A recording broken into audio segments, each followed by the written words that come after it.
and lots of concerns when it comes to the country's security this morning. There's a story that I want to share with you on the news center, so we get onto the phone lines and speak to the Interior Minister. Now, this story published on the 4th of September today says that Côte d'Ivoire is assisting Ghanaian refugees who have fled an intercommunal crisis in Ghana's Savannah region. Now, these refugees have sought safety in the northeastern part of the country, specifically the Bukani region. Now, the death toll in the ongoing land dispute in Ghanaians in the Savannah region is risen to 31, and that was by Tuesday, the 2nd of September. The incident is now escalated to about 12 communities in the Sola Tuna Kaba district in the Savannah region, and has also resulted in the displacement of about 48,000 people. We've been joined on the phone by the Interior Minister, the Honorable Mohammed Mubarak Muntaka, also Member of Parliament for Asawase. Honorable Muntaka, good morning. Thank you very much for joining us. Hello, good morning, listeners, and good morning to your listeners. Great. So let's start off with what's happening in the north, what's happening in Savannah. We're told that about 48,000 people have been displaced, with others running to La Côte d'Ivoire as refugees. What is happening, Honorable Interior Minister? How are we dealing with this situation? Let me start by thanking you once again, and having had the opportunity to have this discussion. Well, it's just so unfortunate that it came to this. As you may be aware, all this started, I think, on the 24th, where there was some dispute about a piece of land, which is just about a quarter of a plot, and that led to the death of 3 wounded and 2 gravefuls. And unfortunately, it's immediately spread to the Bole Bambo area, and unfortunately it led to all this unfortunate situation. Yes, it's true, we have displaced persons across about 4 regions, partly Upper West, the Savannah itself, where people have been displaced internally. Then you have others around Buni East, and then some few, not even say few, some substantial number also across the river. If you know the terrain very well, it has a border community with Côte d'Ivoire. So when that happened, a lot of people crossed the borders. And after yesterday, working with the Ivorian authorities, we can confirm that about 13,000 individuals are in Côte d'Ivoire. 13,000 Ghanaians.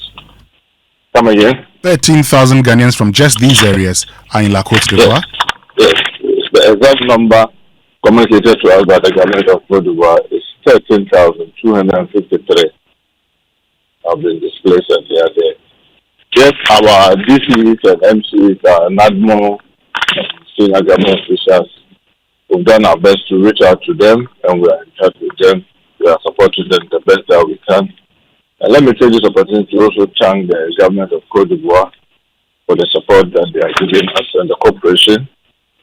And then the UNHCR for their also support. And also there's a CAT fund that has also supported the relief items. The military and the police, my special thanks goes to them because, believe me, they are being overstretched. We thank them so much for the sacrifice that they are making. We don't take their sacrifices lightly. We know they are doing the best that they can to keep our country safe. But this is a very difficult situation. Myself, I was tasked by the president and I led the delegation to the Yagbonga. And we've been able to make a lot of progress. And as I speak to you today, this morning, the delegation of Rufus leadership are in Gamangu with the Peace Council to see the Yagbonga. And I'm very optimistic with the way we are working. Hopefully, by the close of tomorrow or latest by Monday, we are setting up a committee to investigate into details all this and then come out with a report on how best we can avoid this thing from reoccurring. Once we set up a committee and today's meeting with Jaguar concludes very well, we may be able to announce for all the displaced persons to return to their homes. Because this farming season, many of them left from farm to the areas where they find themselves now. Their animals, their food, their farm, and all those are left unattended. And if we don't resolve this quickly, we ourselves know will lead to a lot of food insecurity in that area.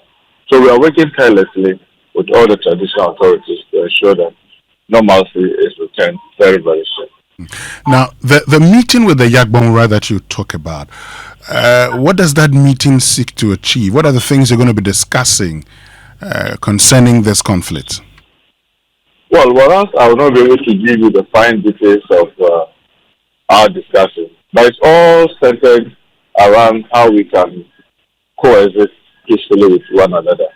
Because for us, we believe that there have been some undercurrents that have led to this. Because if there's a misunderstanding between Muntaka and Wilson about a piece of land, why should it be about Muntaka's tribe and Wilson's tribe?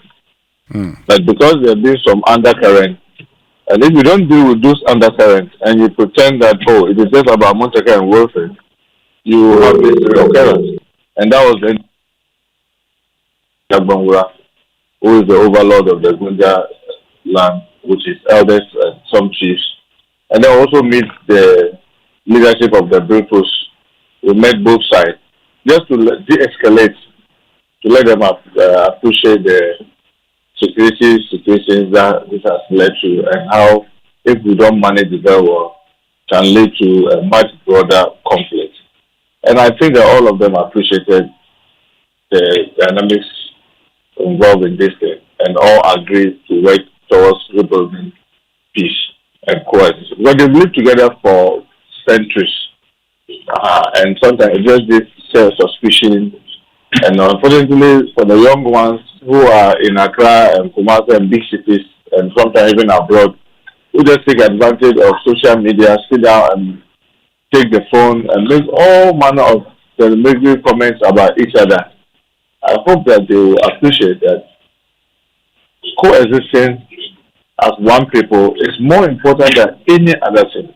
Let's try as much as possible. Also, one of the things that I've noticed since I became Minister of Interior is we are largely trying to become tribesmen, where we are all trying to emphasize on our tribe, forgetting that we are first Ghanaians before any other thing. Yeah, someone will say that, no, I was first born in my tribe before. No, I believe that your emphasis should be the Ghanaianness in you before any other thing, because it's the Ghanaianness in us that has given us the constitution, that has given us the liberty that all of us are able to crisscross this country. I mean, you can have a Dajari living in Accra and he can own property and do everything. You can have an Asante in the Wa owning property and do everything. It's because of the Ghanaianness in us. So if we don't emphasize on the Ghanaianness in us, and we all begin to, I think we are tribe men and women, where we overemphasize on our tribe, we are likely to have ourselves moving ourselves back into primitive, where people just believe that you can win a war and take land by simply massing up your number and showing force. But that cannot happen under the constitutional dispensation that we find ourselves. So this is how we are dealing with it. But I can assure you that normalcy is almost returned. In the past 7 days, we've not had any, even a shooting incident. Our men in uniform are giving out their very best. We have over 700 men, both military and police, in that area, and they are helping to maintain peace and order. Yes, we have a curfew there. We are looking at the possibility of reviewing all that as normal. So, how many people have been confirmed dead so far?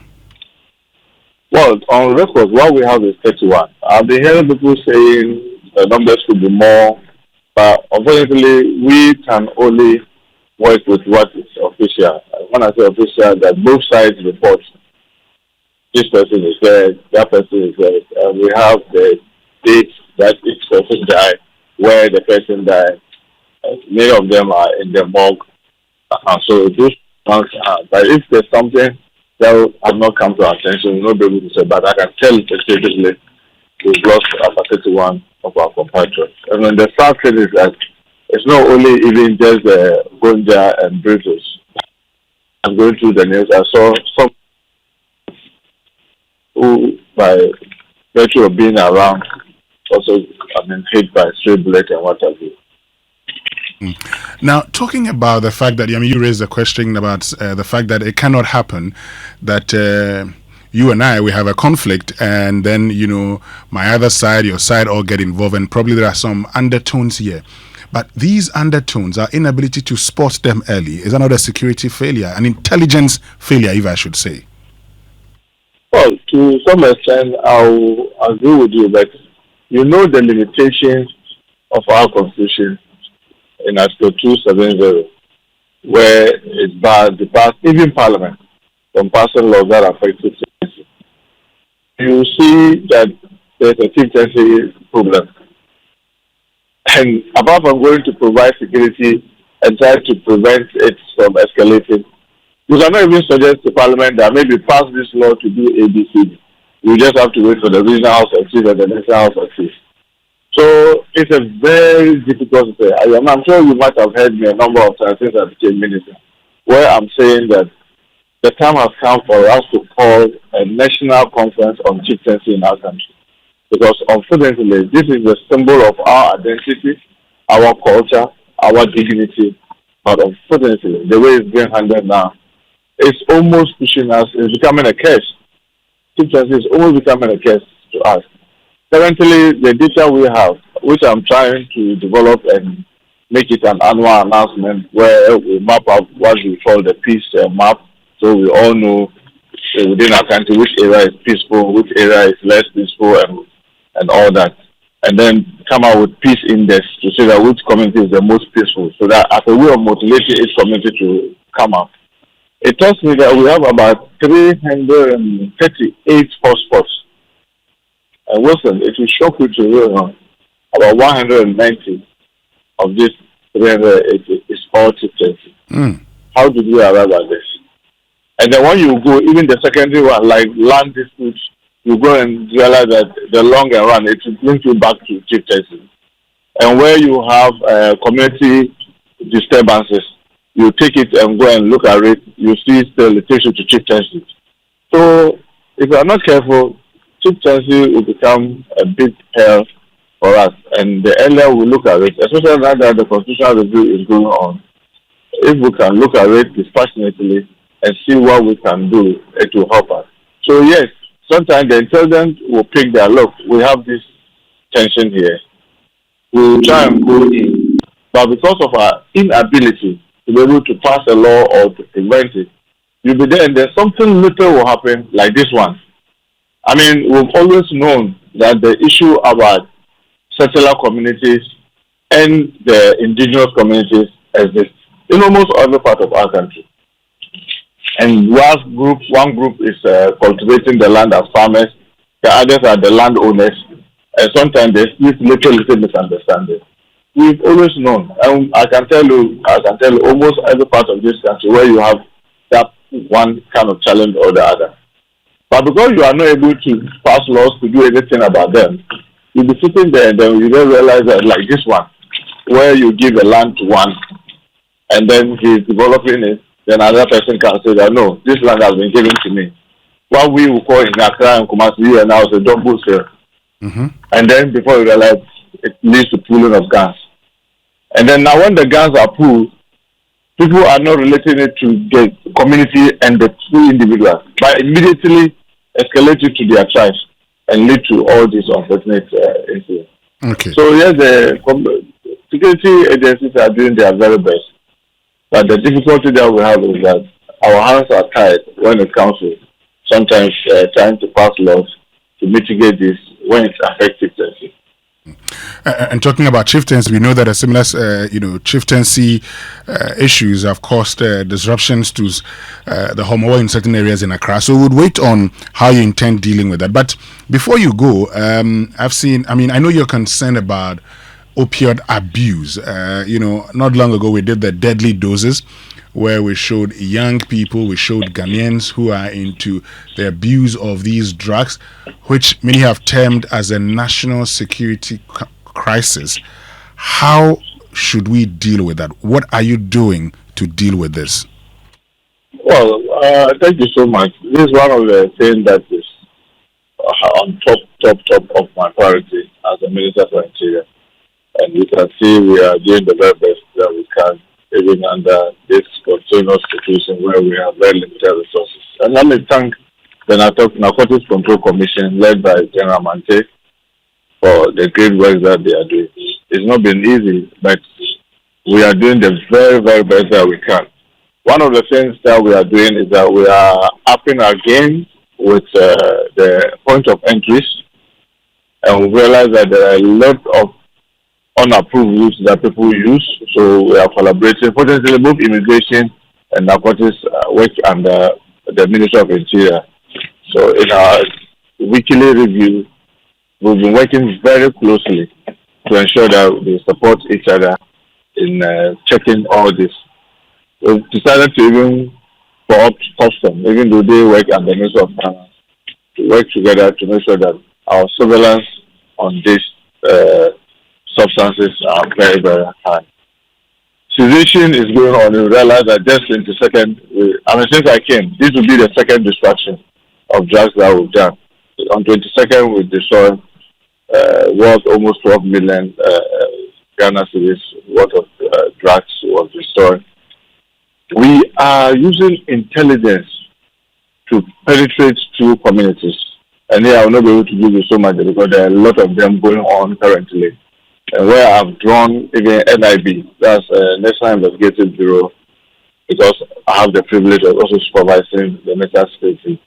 So I've drawn National Investigative Bureau to be assisting narcotics in gathering intelligence. And I can tell you, we are doing so well. Yes, it's very difficult, but our biggest weak link is the judiciary, which I've picked it up with the acting Chief Justice. Why is that? Why is that the biggest weak link? Look, Wilson, you go and see that almost all our cells are full. We arrest people with cocaine, these hard drugs, with all the evidence, and you just keep getting adjournment. You go to court and they just keep adjourning. The matter is not being heard. Even in instances where the thing has been determined, and we are supposed to confiscate their assets to the state, that becomes a battle. And I just don't know what reason. That's what I'm saying, the weakest link. You give judgment and you leave the issue of the asset for it to come as a kind of separate thing. So it's also travel a long haul. And we have a number. I mean, I'm sure if you were to give me ample time, I can furnish you with details of assets that have been confiscated to the state that are hanging. And these guys have been prosecuted, found guilty, yet their assets are still with them. And then before you realize, they go clandestinely change the ownership. When at the time of the arrest, you knew that these things were from them, but because they were not found guilty at the time you arrested them. I mean, based on our law, until proven guilty, they are not guilty. They take advantage and now try to change the name of the ownership. And all this takes so long. It's very frustrating. But I'm working with the acting Chief Justice to see whether we'll be able to create a special court for narcotics, galamsey, and some of these difficult cases that we have in our hand. So that at least we can have some focus and attention. And I'm happy the way the acting Chief Justice is cooperating. It says that sometimes we need to educate their judges. We just assume that, they know.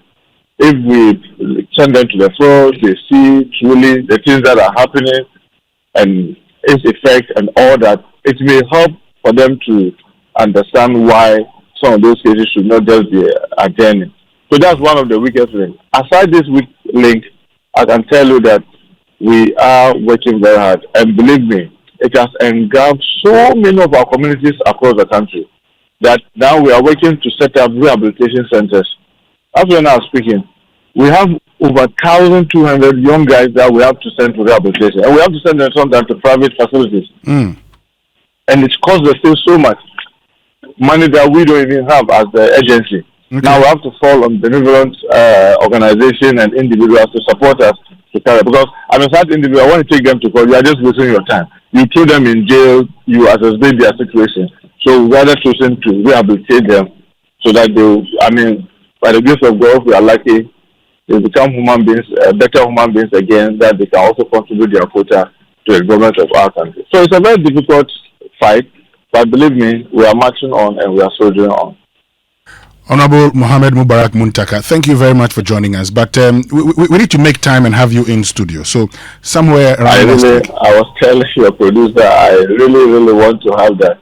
Yes. When you wake up and you have about 15 agencies under you, it makes it so difficult. Because currently, one of the biggest challenges that we have is the proliferation of arms in our country. And very soon, Tuesday, cabinet, I'm taking a paper to cabinet. We have to give a moratorium. People will have to surrender their guns. If you don't, then we'll now start massive search and seize. And very soon, I'm sure this will come out. Because the least provocation, you see people using arms. At funerals, people are using arms. At weddings, at ceremonies, no. This cannot continue. Okay. And I can assure you that we are working very hard, very soon. Because I've been going to cabinet, I have a date in my mind where we are going to set, and we say that from this day to that day, we are seizing every arm that we see, even if it is licensed. Once you display it at a wedding or any ceremony, we'll seize it and we'll also arrest you. And we'll also try to revoke license and ask everybody to re-register and all that. Okay. But I'm yet to go to cabinet, so I'll reserve that maybe when an opportunity comes for me to be in your studio, we can even talk more about other security issues. But exactly. Thanks so much for the opportunity this morning. Thank you so much. When you return from cabinet, we can have that conversation. Thank you very, very much, Honorable Mohammed Mubarak Muntaka, who is Member of Parliament for Asawase.